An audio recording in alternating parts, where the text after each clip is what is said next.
अस्सलाम वालेकुम दोस्तों, कुछ अर्सा पहले मैंने एक वीडियो अपलोड की थी जिसमें मैंने एक्स मुस्लिम साहिल को जवाब दिया था। लेकिन उस वीडियो में मैंने ना ही सनातन मज़हब जो हिंदुइज़्म मज़हब है उसके बारे में कुछ बात की और ना ही किसी और मज़हब के बारे में कोई बात की, क्योंकि हमारा मज़हब इस्लाम हमें यह सिखाता है कि ना तुम किसी और के खुदा को बुरा भला कहो, क्योंकि इससे उन्हें मौका मिल जाता है तुम्हारे खुदा को बुरा भला कहने का। और अल्हम्दुलिल्लाह हम इस पर अमल करते हैं। लेकिन शायद सनातन मज़हब ने अपने मानने वालों को कोई भी ऐसी तालीम नहीं दी, या अगर दी भी है तो उन्हें ये नहीं सिखाया कि उस पर कैसे अमल किया जाए। क्योंकि उस वीडियो के कमेंट बॉक्स में एक हिंदू आया और इस्लाम के ख़िलाफ़ बातें करने लगा। तो उसको मैंने ये बात बोली कि आपके जितने भी सवालात हैं उनके ऊपर मैं एक पूरी वीडियो बनाऊँगा, आप उस जगह पर ये बात देख लीजिएगा। दोस्तों, मेरी तबीयत थोड़ी ख़राब है, इस वजह से मैंने ये मास्क पहना हुआ है, लेकिन ये वीडियो बनानी बहुत ज़रूरी थी, इस वजह से मैंने ये वीडियो बनाई है। ये मजबूरन मैंने वीडियो बनाई है, वरना आप जानते हैं कि मैं किसी मज़हब के ऊपर वीडियो नहीं बनाता। मैं सिर्फ़ उन बातों का जवाब देता हूँ जो इस्लाम के ख़िलाफ़ हों और गलत बात हो। ये है वो कमेंट जिससे इस बहस की शुरुआत हुई। इन भाई साहब के अकॉर्डिंग कुरान मजीद के अंदर लिखा है कि ज़मीन चपटी है, यानी हमवार है। तो मैंने इसके बारे में उन्हें कमेंट भी किया कि आप हँसी टीवी की वीडियो देखें, उसने बहुत अच्छी तरह से इसको एक्सप्लेन किया हुआ है। लेकिन ये जनाब नीचे हिंदी ज़ुबान के अंदर तकरीर शुरू करने लगे। तो मैंने इन्हें कहा कि मुझे हिंदी नहीं आती, आपने अगर कोई तकरीर करनी है तो इंग्लिश में करें, मैं उसका जवाब दूँगा। तो आगे फिर उनके ये सारे कमेंट्स आए जिसका मैं एक-एक करके सबका जवाब दूँगा। सबसे पहले तो मैं इस चीज़ का जवाब देता हूँ कि कुरान मजीद में लिखा है कि ज़मीन हमवार है। हमवार का मतलब प्लेन। अब इसमें हमवार का मतलब वो नहीं है कि बिल्कुल फ्लैट ज़मीन है पूरी। इसका मतलब है कि फॉर एग्ज़ाम्पल, एक एग्ज़ाम्पल की मदद से समझाने की कोशिश करता हूँ। जैसे एक रबर की बॉल अगर आप लेते हैं तो वो बिल्कुल स्मूथ होती है, ऊपर से बिल्कुल प्लेन गोल होती है। वहीं अगर मैं एक इर्रेगुलर पत्थर को लूँ या फिर एक मिट्टी का खुद से बॉल बनाने की कोशिश करूँ तो वो मिट्टी की बॉल बहुत ज़्यादा इर्रेगुलर होगी। अब उस मिट्टी की बॉल को देखते हुए मैं ये कह सकता हूँ कि ये जो रबर की बॉल मेरे पास मौजूद है ये बिल्कुल प्लेन है या फिर हमवार है। इसी तरह ज़मीन के लिए लफ्ज़ कुरान मजीद में हमवार इस्तेमाल किया गया है कि अल्लाह ने ज़मीन को हमवार बनाया ताकि तुम उसके ऊपर रह सको। हमवार का मतलब होता है प्लेन ज़मीन। अगर आप मून को देखें तो मून पर बहुत ज़्यादा क्रेटर्स हैं, ऊबड़-खाबड़ ज़मीन है। और चंद्रयान-3 को लैंड करवाने के लिए भी इंडिया को बहुत मुश्किल से एक प्लेन जगह मिली थी जहाँ पर वो स्मूथली उस लैंडर को लैंड करवा सके। तो इस सेंस में कुरान मजीद के अंदर लफ्ज़ हमवार इस्तेमाल किया गया है। इसका हरगिज़ ये मतलब नहीं है कि ज़मीन अल्लाह ताला ने हमवार बनाई है। ये है रियलिटी ऑफ कुरान। अल्लाह ताला ने कुरान मजीद में फरमाया है कि ज़मीन और आसमान सब जुड़े हुए थे, अल्लाह ताला ने उनको फाड़ कर अलग किया और अल्लाह ताला कायनात को मुसलसल फैला रहा है। क्या साइंस ये बात नहीं मानती? बिल्कुल मानती है। साइंस की भी बिग बैंग थ्योरी है जिसके अकॉर्डिंग पहले सब कुछ एक ही डेंस पॉइंट था जिससे वो तमाम जो फटा और वहाँ से फिर पूरी कायनात बनी, और वो कायनात अब तक उस बिग बैंग की वजह से फैल रही है। ये है रियलिटी ऑफ कुरान। और जो आप जिस चीज़ की दलील देते हैं इसके बारे में ना आपने पढ़ा होता है ना कुछ और। एक चीज़ मैं क्लियर कर दूँ, मुसलमान दिन में 2-2 दफ़ा इस चीज़ की तिलावत करते हैं। आप ये समझते हैं कि आप कुरान को मुसलमानों से भी ज़्यादा जानते हैं जो उससे इतनी गलतियाँ निकालते हैं। आपको क्या लगता है कि मुसलमानों को इस चीज़ का नहीं पता? हालाँकि मुसलमान तो 2-2 बार एक दिन में तिलावत करते हैं कुरान मजीद की, और आप मुश्किल से कई सालों में 1 दफ़ा कुरान मजीद खोलते हैं, वो भी उसके बीच में गलतियाँ ढूँढने के लिए। अल्लाह ताला इस दुनिया में हमेशा से है और हमेशा मौजूद रहेगा। ऐसा कैसे मुमकिन है? साइंस भी ये बात मानती है कि बिग बैंग से पहले इस कायनात में वक़्त का कोई कॉन्सेप्ट नहीं था। यानी बिग बैंग से पहले हमारा अल्लाह ताला मौजूद था और अल्लाह ताला के ऊपर वक़्त, लॉ ऑफ टाइम बिल्कुल भी एक्ट नहीं करता था। इसका मतलब है कि अल्लाह ताला ना जवान होता है, ना बूढ़ा होता है, ना उसकी उम्र बढ़ती है, वो हमेशा से मौजूद है, हमेशा मौजूद रहेगा। लेकिन हम अभी इस बात को नहीं समझ सकते। जब मुसलमान जन्नत में जाएँगे तो वो हमेशा जन्नत में रहेंगे, जब काफ़िर जहन्नुम में जाएँगे तो वो हमेशा जहन्नुम में रहेंगे, क्योंकि वहाँ पर वक़्त का कोई कॉन्सेप्ट नहीं। ये बात साइंस ने प्रूव की है। ये है रियलिटी ऑफ कुरान और रियलिटी ऑफ इस्लाम। अब वीडियो के आखिर में मुझे भी आपसे कुछ आपके रिलीजन के बारे में सवालात करने हैं। मेरे ज़हन में कुछ सवालात थे, वो मैं आपसे पूछूँगा, और उसमें आपसे ये भी पूछूँगा क्या वाक़ई में जो साइंस ने प्रूव किया है वो आपके रिलीजन में भी मौजूद है या नहीं। जिस तरह आप इस्लाम के अंदर गलतियाँ ढूँढते हैं उस तरह मैं भी, मेरे मुँह में भी ज़ुबान है, मैं भी आपके रिलीजन के बारे में सवालात कर सकता हूँ। लेकिन उन्हें गलत साबित करने की नीयत से बिल्कुल भी नहीं। दूसरा कमेंट ये था, हलाला के ऊपर वीडियो बनाओ वायरल होगी। अब देखते हैं वायरल होती है या नहीं। वैसे हिंदुओं के ऊपर मैं एतबार कम ही करता हूँ, लेकिन देखते हैं क्या पता वायरल हो ही जाए। हलाला के ऊपर भी मैंने बना दिया, आपकी बात मैंने सुन ली। अच्छा, हलाला। हलाला के बारे में आप जानते नहीं हैं और हलाला के ऊपर कमेंट्स पास करना शुरू कर देते हैं। हलाला होता क्या है? हलाला बेसिकली ये है कि अगर एक औरत को अपने पहले शौहर से तलाक हो जाए, वो इद्दत पूरी करे और अपने दूसरे मर्द से शादी कर ले। उस दूसरे मर्द से भी अगर तलाक हो जाए तो फिर से इद्दत पूरी करे, और अब उसके पास दो चॉइसेस होती हैं। या तो वो दोबारा अपने पहले मर्द के पास उससे शादी कर ले, या फिर वो किसी तीसरे मर्द से शादी कर ले। अब ये चीज़ है, इस चीज़ का इख्तियार औरत के पास है। औरत और मर्द, औरत और उसका पहला शौहर, अगर ये दोनों इस चीज़ पर राज़ी हैं तो वो आपस में शादी कर सकते हैं। लेकिन अगर औरत इस चीज़ पर भी राज़ी नहीं है तो वो उस जगह पे शादी नहीं कर सकती, वो उसकी अपनी मर्ज़ी है। अब अगर दोनों इस बात पर राज़ी हैं तो आप कौन होते हैं बीच में ये सवाल उठाने वाले कि ये गैरत के ख़िलाफ़ है या ऐसी कोई उसमें बात है? क्योंकि अगर जब दोनों के बीच में तलाक हो गई तो अब वो मियाँ बीवी का उनका रिश्ता ख़त्म हो गया, तो अब वो दोबारा शादी कर सकते हैं। अब वो औरत तो घर मुसलसल बैठ नहीं सकती, उसने ज़ाहिर है कहीं पर शादी तो करनी है। अब वो आगे तीसरे मर्द से शादी करे या दोबारा अपने पहले मर्द से शादी करे, इसमें आपको क्या मसला है? अब यहाँ पर सवाल ये उठाया जाता है नॉन मुस्लिम्स की तरफ से कि हदीस में हलाला पर लानत की गई है और कुरान मजीद में हलाला की इजाज़त दी गई है, इसका क्या मतलब है? तो हदीस का हलाला अलग हलाला है, कुरान का हलाला अलग हलाला है।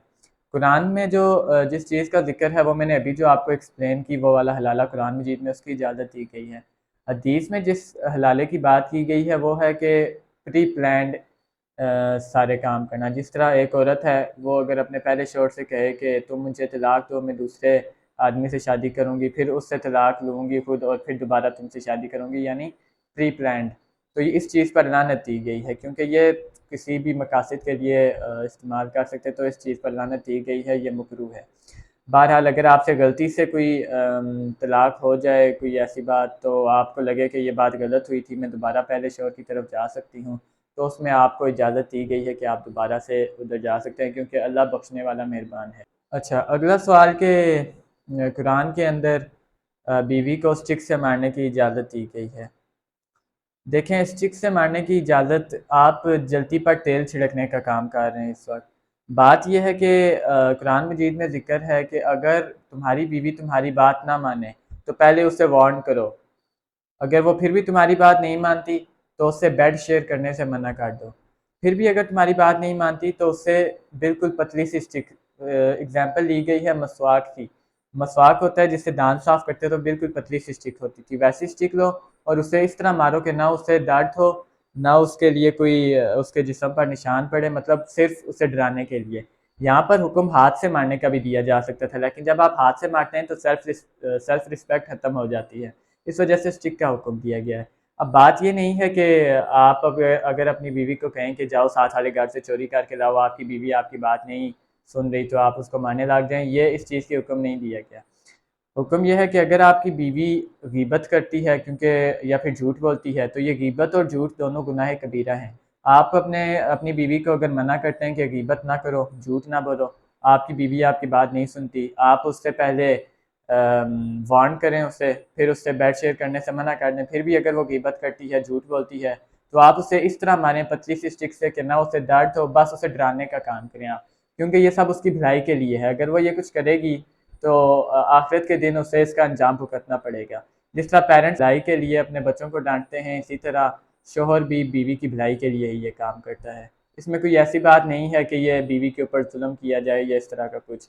तो ये ज़रा आप देख कर पहले रिसर्च किया करें और उसके बाद फिर कमेंट किया करें। यानी कि अगर आपकी बीवी हक बात में आपकी बात नहीं सुन रही तो आप उसको वार्न कर सकते हैं, बेड शेयर करने से मना कर सकते हैं और मार सकते हैं। ये नहीं कि आप ही उसको गलत हुक्म दें और वो आपकी बात ना माने और आप उसको मारने लग जाएं। इस चीज़ का हुक्म कहीं पर भी इस्लाम में नहीं दिया गया है। अच्छा, अगली बात काफ़ी फ़नी है। मुझे तो काफ़ी फ़नी लगी कि अल्लाह हूरें देगा मोमिनों को हूरें तो देगा अल्लाह, इससे आपको क्या मसला है? क्या मोमिनों को हूरें नहीं मिल सकती? वो ईमान वाले हैं, अल्लाह तोहफ़े की सूरत में जन्नत में उनको हूरें देगा। अगर आपको किसी किस्म की कोई जेलसी फ़ील हो रही है तो आप भी ईमान ले आएँ, मुसलमान हो जाएँ, अल्लाह का हुक्म मानें, आपको भी मिल जाएँगी। इसमें ऐसी क्या बात है कि ये अब आप इसको क्या कहेंगे, मतलब ये क्या है? किस चीज़ की आप बात कर रहे हैं इसमें? हूरें तो मिलनी है मुसलमानों को, मोमिनों को। लेकिन जहाँ पर आप बात करें कि गर्ल्स को भी बॉयज़ मिलेंगे तो वो बात बिल्कुल गलत है। गर्ल्स के लिए तोहफ़ा सीक्रेट रखा गया है। अभी तो फ़िलहाल अल्लाह ताला ने जन्नत में जब जाएंगे तभी पता चलेगा कि गर्ल्स को क्या तोहफ़ा मिलना है। गर्ल्स का एक तोहफ़ा ये होगा लड़कियों का कि उन्हें हमेशा जवान रखा जाएगा, क्योंकि मैंने आपको पहले बताया कि वहाँ पर वक्त का कोई तसव्वुर नहीं है, वहाँ पर वक्त नहीं चलता। तो वहाँ पर आपकी जो उम्र होगी वही उम्र हमेशा रहेगी, तो उधर हमेशा गर्ल्स जवान ही रहेंगी। जन्नत में औरतों से उनकी मर्ज़ी पूछी जाएगी कि क्या वाकई में वो अपने दुनियावी शौहरों के साथ रहना चाहते हैं या फिर उनसे अलग होना चाहती हैं। तो ये उनकी औरतों की अपनी मर्ज़ी होगी कि वो अपने शौहरों के साथ ही रहना चाहती हैं या उनसे अलग होना चाहती हैं। ये अल्लाह ताला औरतों की मर्ज़ी से उन्हें या तो शौहर के साथ रखेगा या फिर उनसे अलग कर देगा। अगले कमेंट में साफ फरमा रहे हैं कि कुरान में लिखा है कि डॉटर इन लॉ यानी बहू से शादी की जा सकती है। देखें, ये बात आप इस तरह की ना किया करें कमेंट बॉक्स में कि बाकियों को आपके ऊपर हंसने का दिल करे। पहले आप थोड़ा सा पढ़ लिया करें, उसके बाद इन चीज़ों के ऊपर कमेंट किया करें। बात यह है कि वहाँ पर मुँह बोले बेटे की बीवी की बात की जा रही है। मैं आपको बताता हूँ।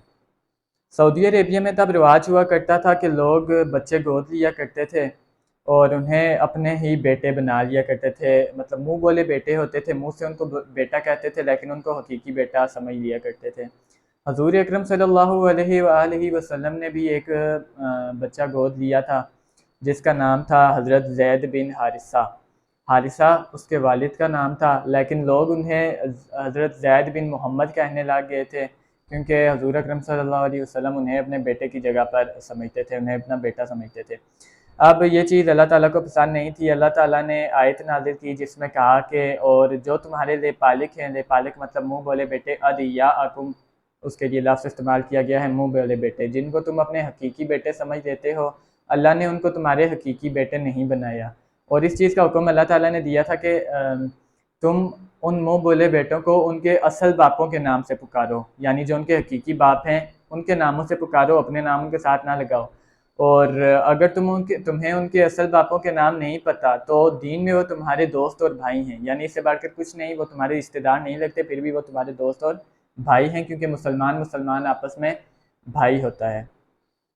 तो यहाँ पर बात ये थी कि हजूर अकरम सल्लल्लाहु अलैहि वसल्लम की रिश्तेदार थी, जानने वाली थी, जिनकी शादी उन्होंने करवाई थी हज़रत ज़ैद बिन हारिसा के साथ। वो नाखुश थी तो उन्होंने तलाक ले दी हज़रत ज़ैद बिन हारिसा से। तो वहाँ पर अल्लाह ताला का हुक्म आया, इधर आगे एक आयत भी लिखी गई है, यही वाली आयत जिसका हवाला आपने दिया था। उसमें अल्लाह ताला ने यही बात फरमाई है कि हमने इसलिए तुम पर हुक्म दिया ताकि मोमिनों को अपने मुँह बोले बेटों की बीवियों के साथ शादी करने में कोई हिचकिचाहट ना हो।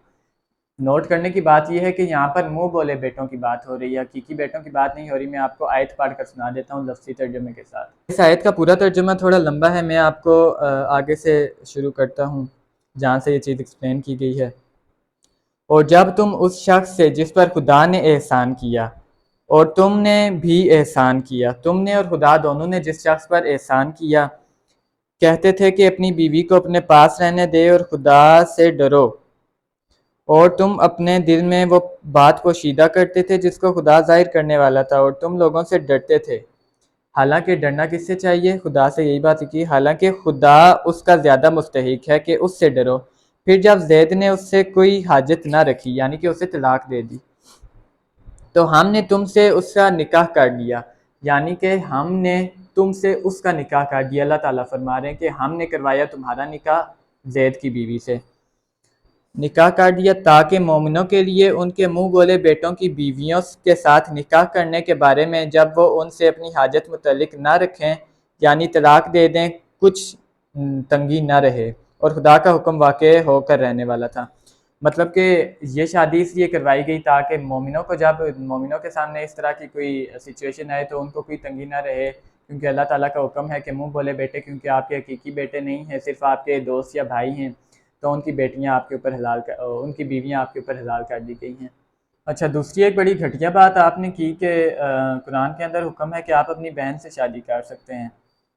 जिस आयत का आपने हवाला दिया हम उसको पढ़ते हैं लफ्ज़ी तर्जमे के साथ, बामुहावरा तर्जमे के साथ। सबसे पहले बामुहावरा तर्जमा पढ़ते हैं। ए पैगंबर, हमने तुम्हारी बीवियां जिनको तुमने उनको महर दे दिए हलाल कर दी हैं, यानी तुम्हारी बीवियां तुम पर हलाल कर दी गई हैं। और तुम्हारी लौंडियाँ जो खुदा ने तुमको कुफार से बतौर माले गनीमत दिलवाई हैं। यानी कुफार के पास जो गुलाम हुआ करती थी, जिनको नाचने गाने के काम पर लगाया जाता था कुफार में, वो गुलाम थी, उनको आज़ाद करवा दिया करते थे मुसलमान, और वो अगर मुसलमान हो जाएं तो वो हलाल हो जाती थी मुसलमानों के ऊपर, मुसलमानों से शादी कर सकते थे। और तुम्हारे चचा की बेटियां, तुम्हारे फुफियों की बेटियां, तुम्हारे मामुओं की बेटियां। यहाँ पर मामू लिखा है, मामू। आप यहाँ पर मामुओं की बेटियों की जगह शायद आपने माऊ की बेटियां पढ़ लिया होगा, रीडिंग में कोई आपकी कसर होगी तभी आपको शायद सही तरह समझ नहीं आई। मामुओं की बेटियां और तुम्हारी खालाओं की बेटियां जो तुम्हारे साथ वतन छोड़ कर आई हैं, वतन मतलब देश, जो तुम्हारे साथ हिजरत करके आई हैं, सब हलाल हैं।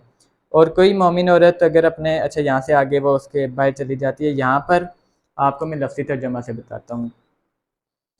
सबसे पहले है व बनाती और बेटियां। बनाती का मतलब होता है बेटियां।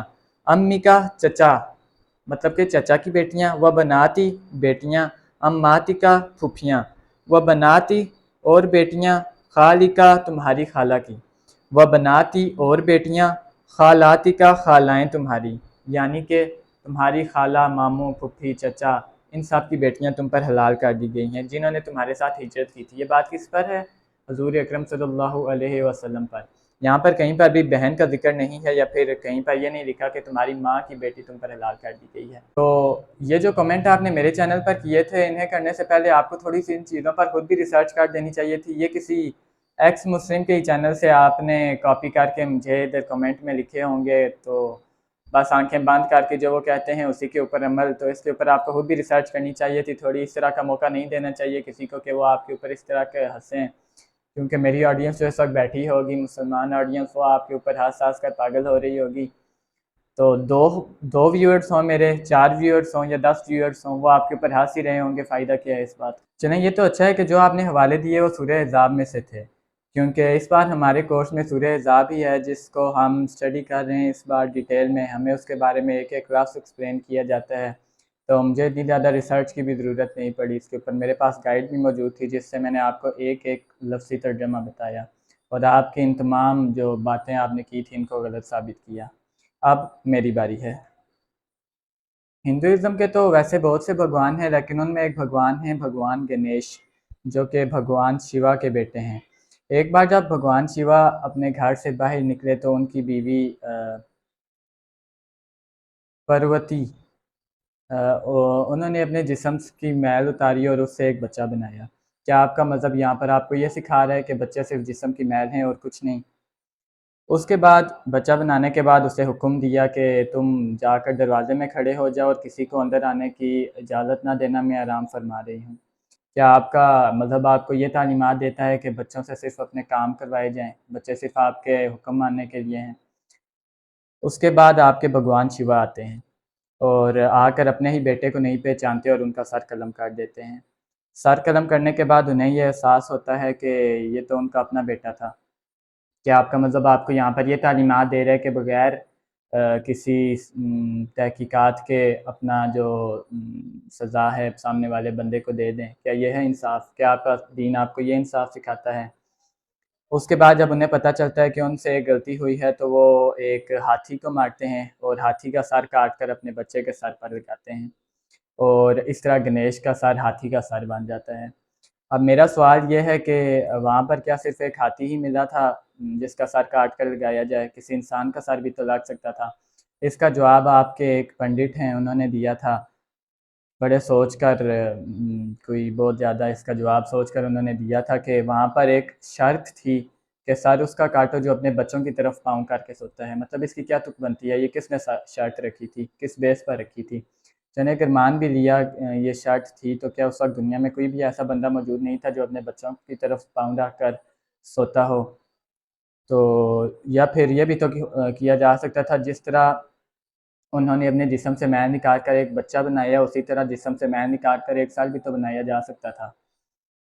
तो एक और बात आपके पंडित ने वहाँ पर बताई थी कि भगवान गणेश के कान बड़े इस वजह से हैं कि जितनी बातें सुन सकते हो सुनो, और उनका पेट बड़ा इस वजह से है कि वो बातें पेट में रखते जाओ। तो पेट में वो बातें रखी जाती हैं जो बातें गलत हों, क्योंकि अच्छी बातें आगे से आगे फैलाई जाती हैं। तो आपका दीन यहाँ पर आपको ये तालीमात दे रहा है कि गलत बातें सुनते जाओ, जबकि जो आपके गांधी जी थे उनके 3 निशान ये थे, बुरा मत सुनो, बुरा मत बोलो। गणेश जी का जो स्वरूप है उससे हमें समझना क्या है, सीख क्या मिलती है, वो शिक्षा लेना चाहिए। गणेश जी का पेट बड़ा है, कान भी बड़े हैं। हाँ, गणेश जी के कान कैसे हैं? बड़े।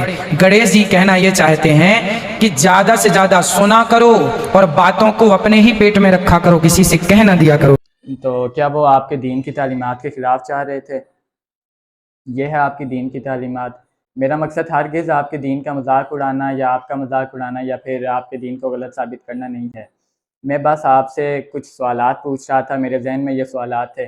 जिस तरह नॉन मुस्लिम्स हमसे हमारे दीन के बारे में सवालात पूछते हैं, हम उनको जवाब देते हैं। इसी तरह मैं भी आपके दीन के बारे में आपसे सवाल पूछ रहा हूँ, तो उम्मीद यही है कि आप मुझे जवाब देंगे। और भगवान शिवा से गलती हुई और कुछ वक्त के बाद उन्हें पता चला कि उनसे गलती हो गई है। इसका मतलब है कि आपके भगवान के ऊपर टाइम एक्ट कर रहा है। लेकिन साइंस के अकॉर्डिंग तो बिग बैंग से पहले वक्त एक्ट ही नहीं करता था, यानी वक्त का कोई कॉन्सेप्ट ही नहीं था। तो इसका मतलब है कि आपके भगवान भी बिग बैंग से पहले मौजूद ही नहीं थे। तो दूसरों के रिलीजन पर बात करने से पहले अपने रिलीजन पर थोड़ी रिसर्च करनी चाहिए। तो नीचे कमेंट बॉक्स में आप मेरी इन बातों का जवाब मुझे दे सकते हैं, अगर आप दे पाएँ तो।